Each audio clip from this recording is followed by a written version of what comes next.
right, here we go. So, yeah, this is a formula we can use if we know the roots of the quadratic equation, the answers, then we can plug this stuff in and write an equation for it. All right, what is the sum of these two roots if we add them together? 2. 1 plus 1 is 2. I plus negative I is 0. So it's just 2. So x squared minus 2x plus what is the product of the roots? The FOIL problem. 1 plus I times 1 minus I. Since they are conjugates, you don't have to do the whole FOIL, you just do first and last. So it's 1 minus I squared. 1 minus negative 1 is 2.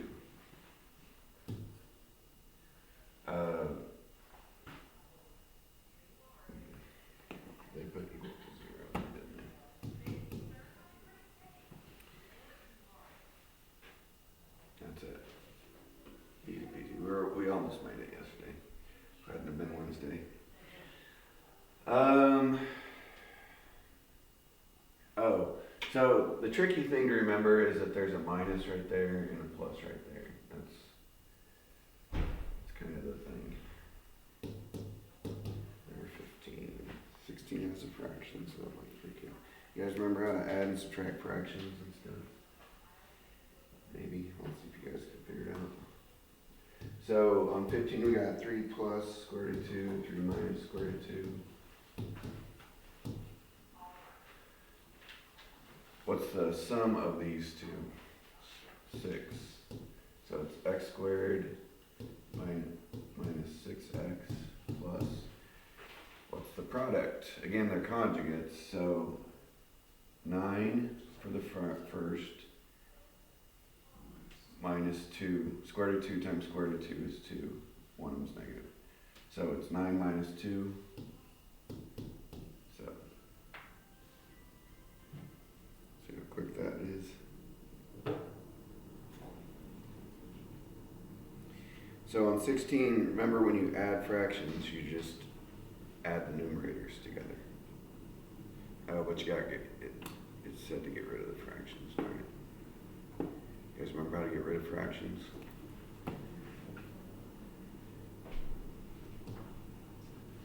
I'll do an example. Let's say we had 2/3 x squared minus 3/4 x plus half or something. You guys know how to get rid of these fractions?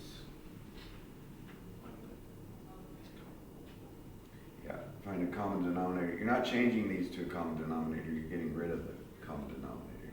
Yeah, 3, 4, and 2 all go to 12. So you multiply by 12.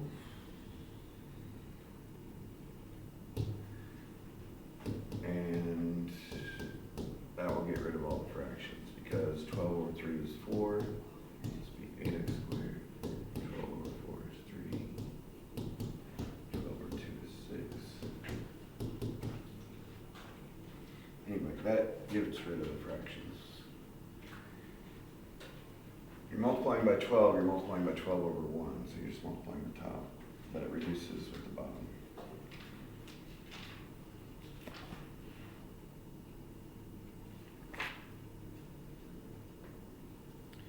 Alright, I will pause for a couple minutes and then we'll keep going on.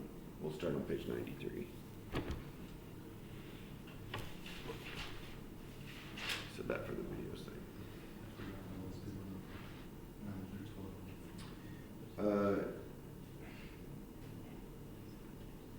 So it's on it's theorem 5 from the previous page. It was the sum of the roots was this thing. So that's the last coefficient or the first coefficient. Opposite of that.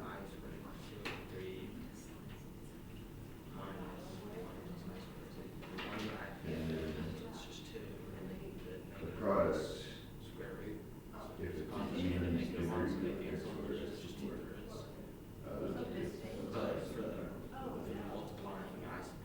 This one is the last one. This one is the second one. First.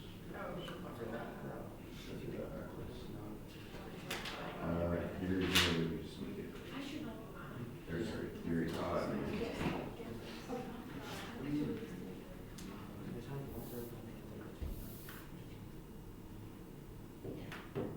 yeah. I still only have one of the problems that we did yesterday, the last one. I tried to factor all of these, or like plug them in, and I don't know why, like, none of them worked. So I assume I just messed up somewhere. Let's see, so factors of 3 over factors of square.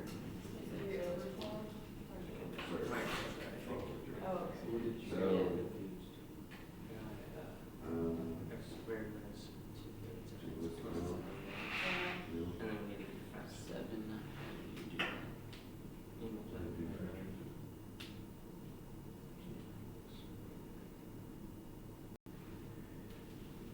so factors, did you try the negatives?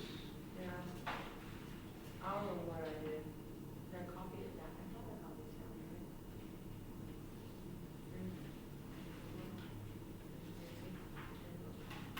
And I did a lot of them more than once, but for whatever reason.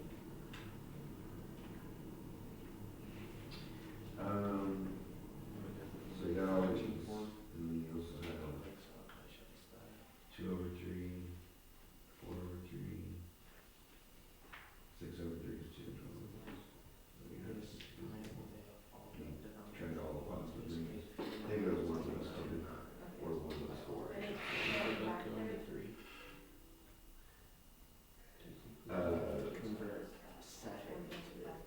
Well, after you find Before you could multiply that, one of the roots, where are you getting the 7? That's what I'm but confused. you need to Plus 7 because I know you have So right to use quadratic formula. One You have a quadratic. One ninth plus Yeah. 2/3. Okay, yeah. Okay. I converted 2/3 to ninths, so it's 6 So it's one of ninths. the fractions. And then I added it, so it's 7.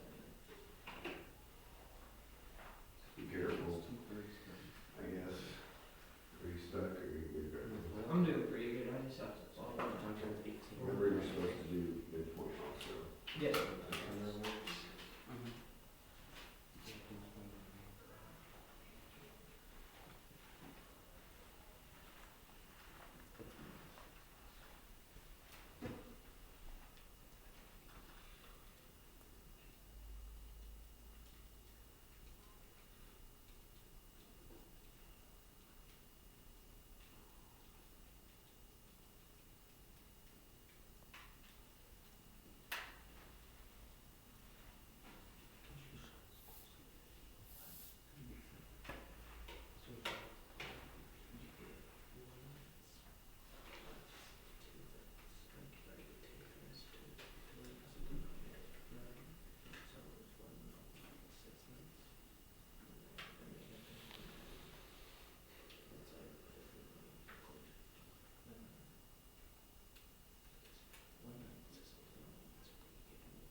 In a minute, we'll go ahead and start page 93.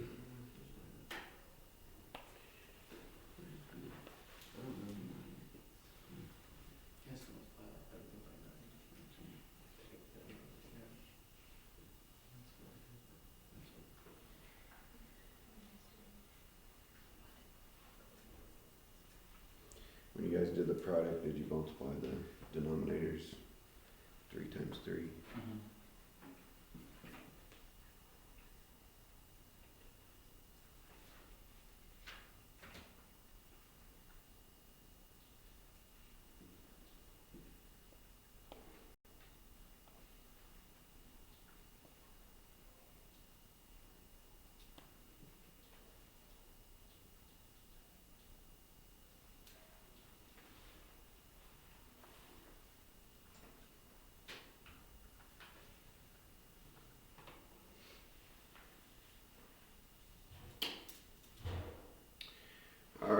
let's go ahead and open up to page 93.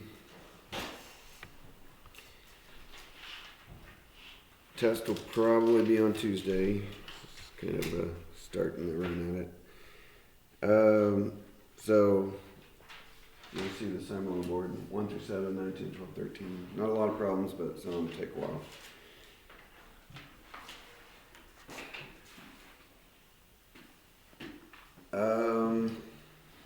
Number 1 says P of x equals blah blah blah. Use synthetic substitution to find P of 2. What does P of 2 mean? Plugging the 2. Right, what is the value of function P when you put in 2 for x? How can we use what's synthetic substitution? You need a box, tear the box. Yeah, it's like synthetic division, works the same way, but it's for plugging a number in. But I do the first one, and then you guys go, one of them's I. Yeah. Alright, I'll do... Yeah, we've done so much. Synthetic division's not that hard for you guys, but let's do 1C together, and then I'll let you guys do the others. So anyway, the coefficients are 4, 0, -5, -2.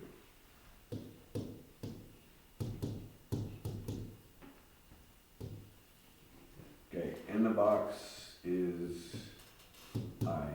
So when you're doing synthetic substitution, you don't do the opposite thing. It's when you're doing division. Like if you're dividing by x plus 1, that means -1 is an answer. -1 is what you put in the box. Anyways, yes, not the opposite on this version. Okay, add down 4 plus nothing. Multiply up 4 times I. Add down. Multiply up 4i squared. -4. Add down. Multiply up. Add down.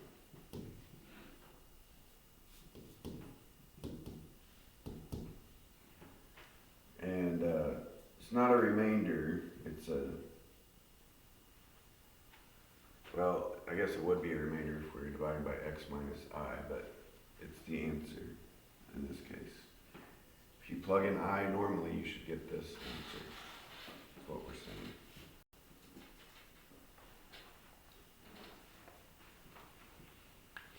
Okay, number 2. I'll give you guys some time at the end to finish up. So, if 2 is a 0 of P of x equals blah blah blah, find the value of k. So what is a 0? What does that mean? It's a 0. Right. When you put 2 in for x, it makes the function equal to 0.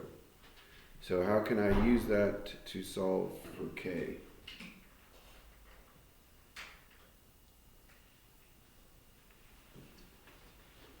I'm going to put 2 in for x and set it equal to 0. That's how. 3 times 2 squared minus plus k, or plus k times 2 minus 8.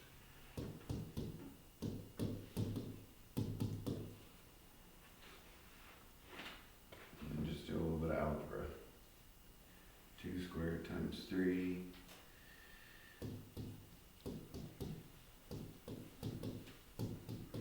Minus 12 minus 8. Minus 4. Divided by 2.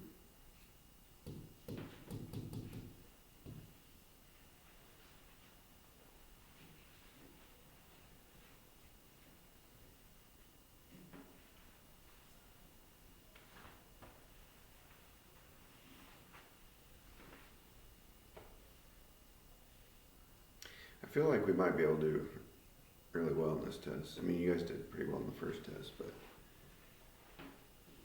I don't think there's too much in this chapter that was super hard.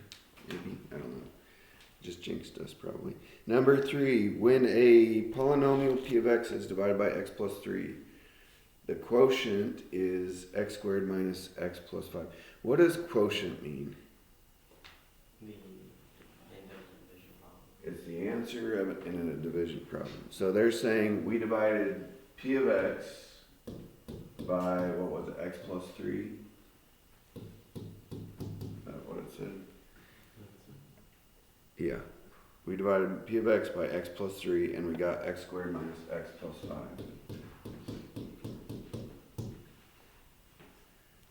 And the remainder is 2. Remember how I had you guys write the remainder? Find p of x. So if this divided by this equals that, how can we figure out what this must have been? Right, if this divided by this equals that, then that times that. It's kind of like 6 divided by 3 is 2. It means 2 times 3 is 6, right? So we just need to multiply those together. It's x plus 3, whoops, times x squared minus x plus 5.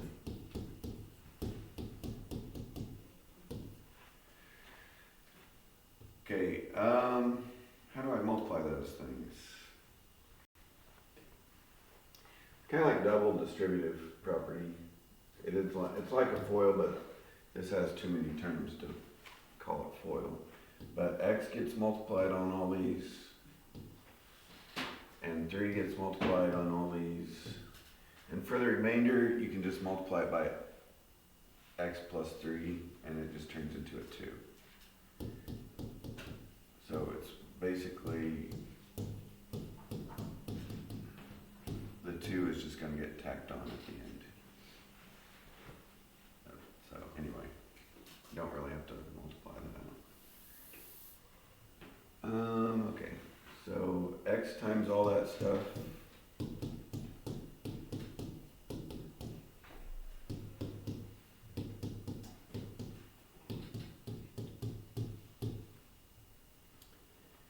And then I'll just put the remainder.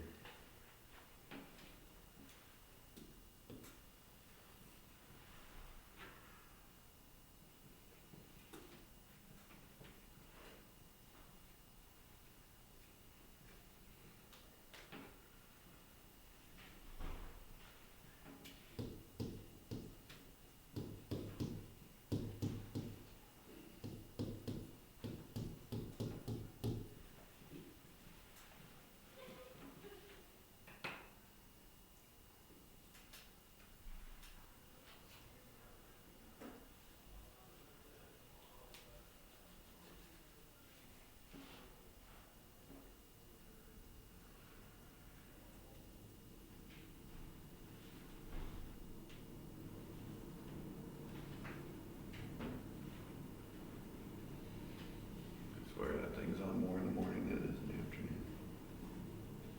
Everybody's cold in the morning and everybody's hot in the afternoon. Alright. Enough of that. Number 4, 2 roots of the equation, blah, blah, blah, are x equals 2 and x equals 5. So roots are another way of saying the zeros of the function, is what makes the equation equal 0. Find the remaining roots. How many, back when we did this lesson, we didn't really know this maybe, but how many roots should number 4 have? 4, right? So if we know 2 of them, how can we find the remaining 2?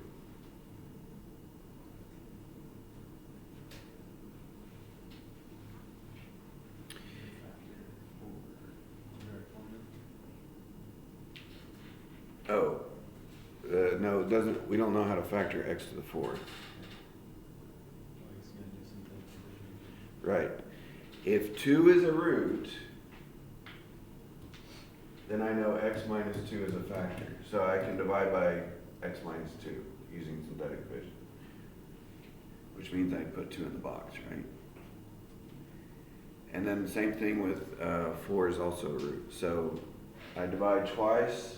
It'll leave me with an x squared, a quadratic, and then I can either factor, probably, usually were factorable. If they're not factorable, we have to use a quadratic formula. Or if you don't like factoring, you can use quadratic formula at the end. So the coefficients are, actually, why don't you guys try this one? I'll give you like 2 minutes, see if you can get it.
Mr. Totino's up to his hijinks.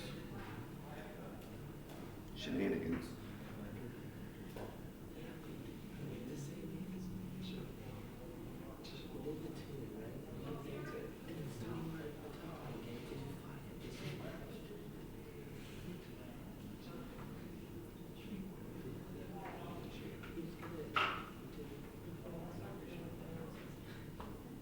Yeah, and then we'll practice.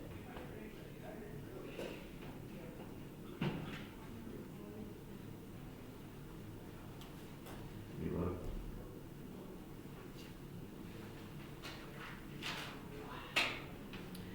All right. I'm gonna start. Try not to let me catch you.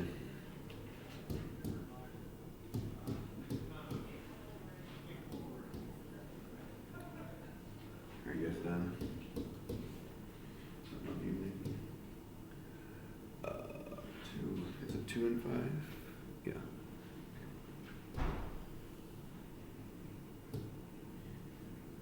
This is one of those problems, if you do it right, you shouldn't get a remainder.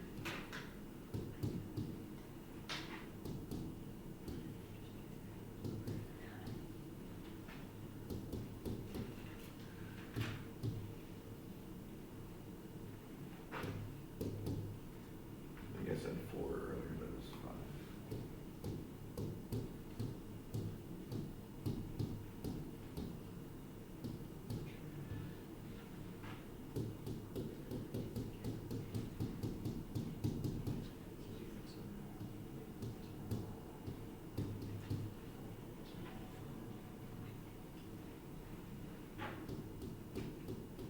Did you guys beat me? -2 is a double root.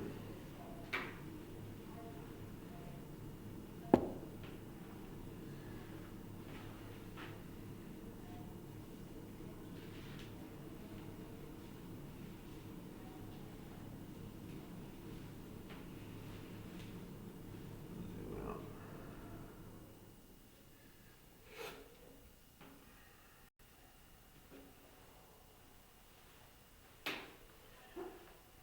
All right, sketch the graph. I just graded this one. So on, we don't need graph paper for this. The sketches are not that accurate anyway. So you guys can just make a. So what are the 3 roots on number 5? 0, -1, and 2. So -1. 2 is a double root. What shape? So what kind of function is this? Or what's the degree of the function? 4. So what shape? So it's called a quartic function. QUART. What shape will it take? W. Is it a positive x to the fourth function or a negative? Is there a negative in front of any x's? No. Yeah, if we multiplied all those x's together, it'd be positive x to the fourth. So it's going to be a w, not an m, not upside down. Yeah. So it's going to come through here. It's going to go through at this point, but 2 is a double root, so it's going to be tangent at that point, get flat, and keep on going. What's it gonna bounce? That's what I meant. Tangent is flat and keep on going. Oh, go the other way again. My description might not have been accurate.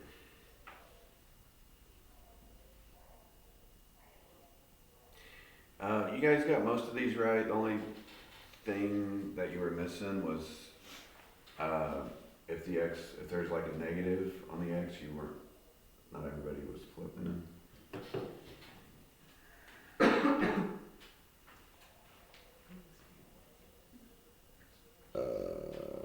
All right, number 7. I'm pretty sure I put one of these on the test. I wasn't going to, but Crystal requested it, and I said fine. Crystal gets what Crystal wants. A rectangular enclosure is to be made using a barn as one side and 80 meters of fencing for the other 3 sides.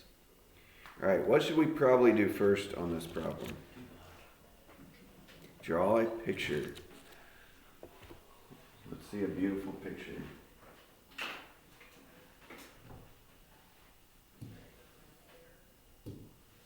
Barn. Fence.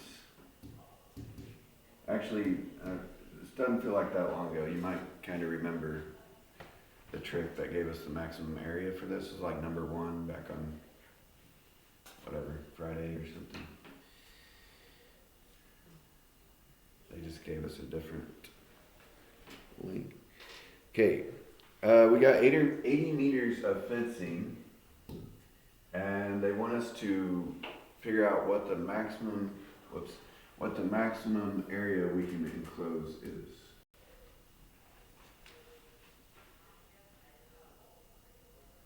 All right, do you remember what we did next?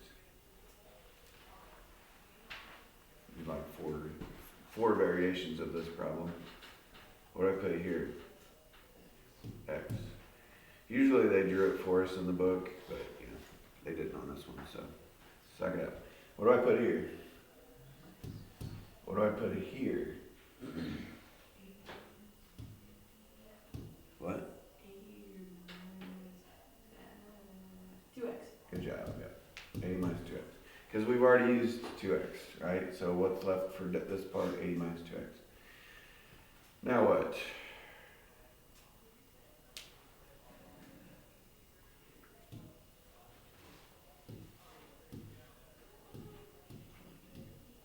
No. What does A stand for? Area. How do we find the area of a rectangle? Yeah. Base times height, length times width. So x times 80 minus 2x is the area.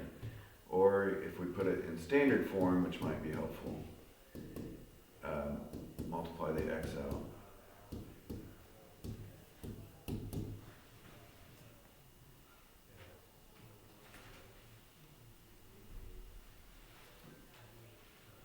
What shape, if we graph this, what shape would it take? We don't have to graph it, but. No. X squared, parabola, right? And a negative x squared, upside down parabola. Okay. The domain would be from 0 to 40, because if x were bigger than 40, this wouldn't work. 0 and 40 don't really make sense. So it has to be bigger than 0, smaller than 40. So what's going to happen here is in the middle of those two, because parabolas are always symmetrical, so right in the middle is going to be the coordinate, x coordinate of the vertex. So what is the x coordinate of the vertex? What's the middle of these two? 20. What's another way of finding the x coordinate of the vertex? Because sometimes we did a problem or two where it was like that.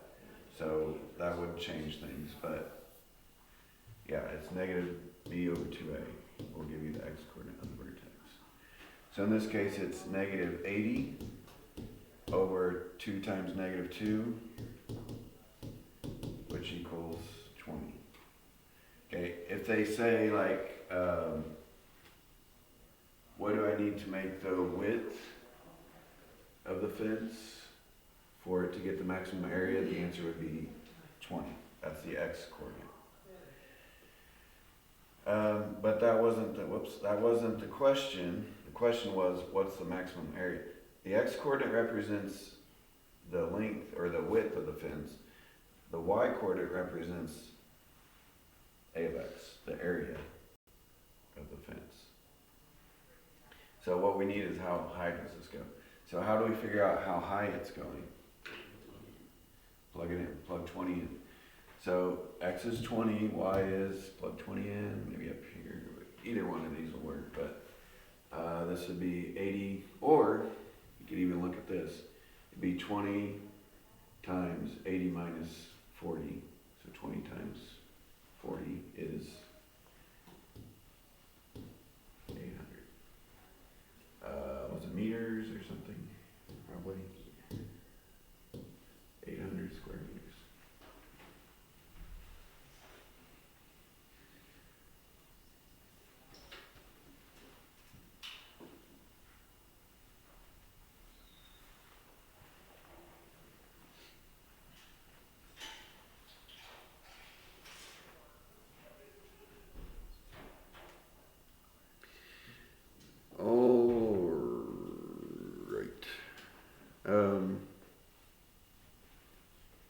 Where are we? I said skip 8, did I?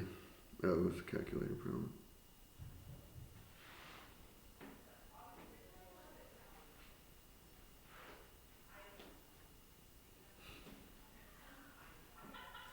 Did you skip 6 on purpose?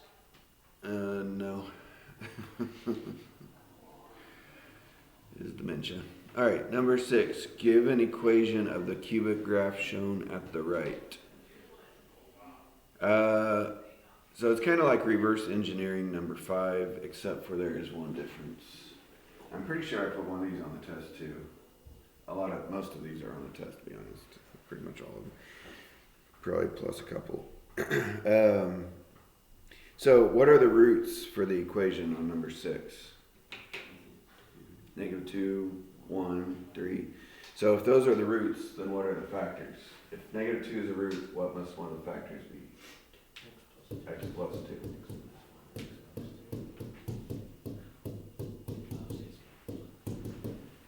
Okay, here's the problem though. When we want the y-intercept, because they show it in the picture, to be at 0, 3.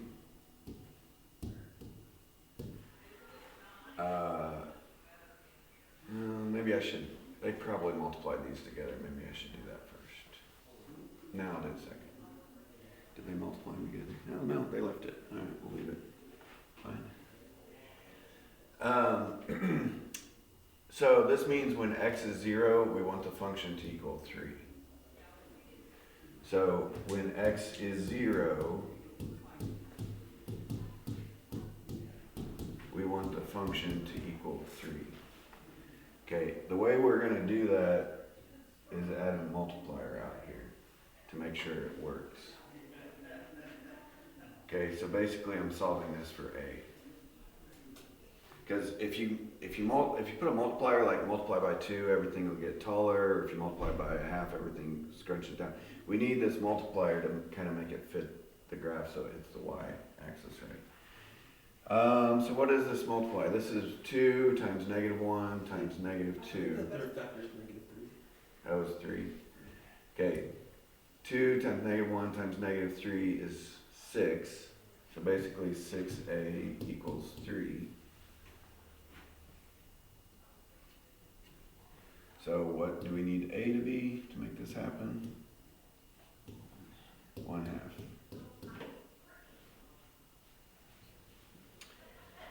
So basically, this is the answer right here, but just make it half as tall. So scrunch it down so it hits at the right point.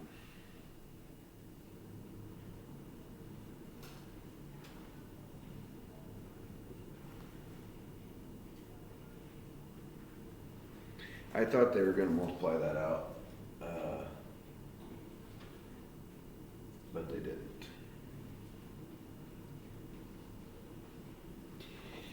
Put it in standard form. It would have been a lot of work, a lot of multiplying. All right, number 9. Oh boy. Find all real and imaginary, oh, no, that's number 10. Solve, blah, blah, blah. Okay, well, how can we solve a cubic equation? We learned a couple ways. What? Grouping. Now, we also learned rational root theorem, which would work, but if grouping works and you remember how to do it, that would probably be easier. And plus, since we haven't got to one where they ask for the rational root theorem, this is probably one that will work with grouping. So let me write this down. You guys remember grouping? I think that was this week, wasn't it? Minus 3x squared equals 6x minus 9. So what should I do first, I think?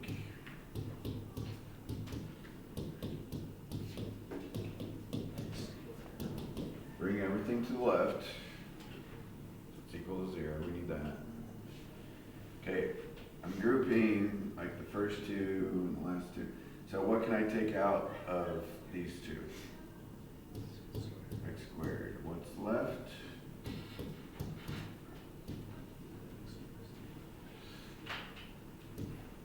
Alright, what can I take out of the last two? Yeah, you can take out a 3, but if this term right, the third term is negative, you're going to want to take out a negative 3 instead. So anyway, we'll get 2x minus 3 here. If the parentheses are not the same, then you either made a mistake or grouping won't work on this problem. Yeah, so anyways.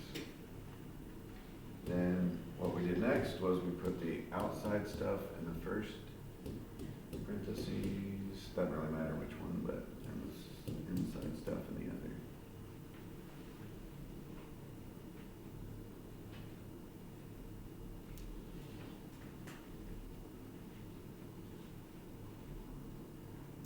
Okay, what x values would make this factor 0, so the whole thing would equal 0, or this factor equal to 0, so the whole thing equals 0. Let's start with the easy one. What x value makes this equal 0? Yeah. If you get confused, you can just solve that for 0. It's 3 halves. Okay, how about this one?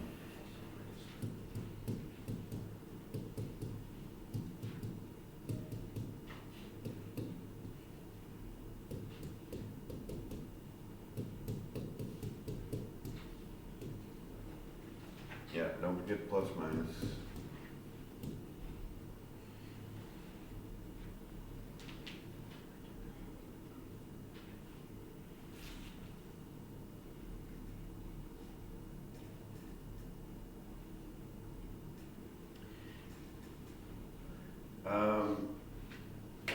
Do you guys remember what we would use to solve this with how we would have solved this with rational root theorem? Factors of 9 over factors of 2. Remember? And then all the combos of those.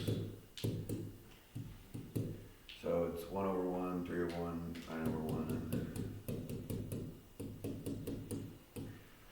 possibly, my memory's, this is like a year ago, so I don't remember. possibly there might be a question, just write the possible rational roots for one of these questions. 1/2, 3/2, 9/2. All of them could be positive or negative.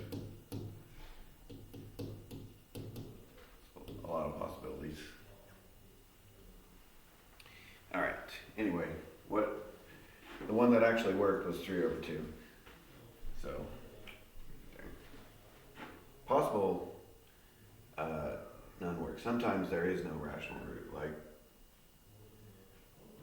well, actually, if it's a cubic, you have to have one. But sometimes there are no rational roots.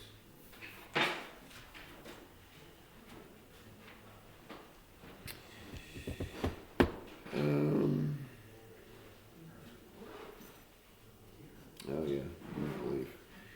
Okay, I'll stop there. If you guys didn't finish number 1, go ahead and do that. Or is there anything else I skipped?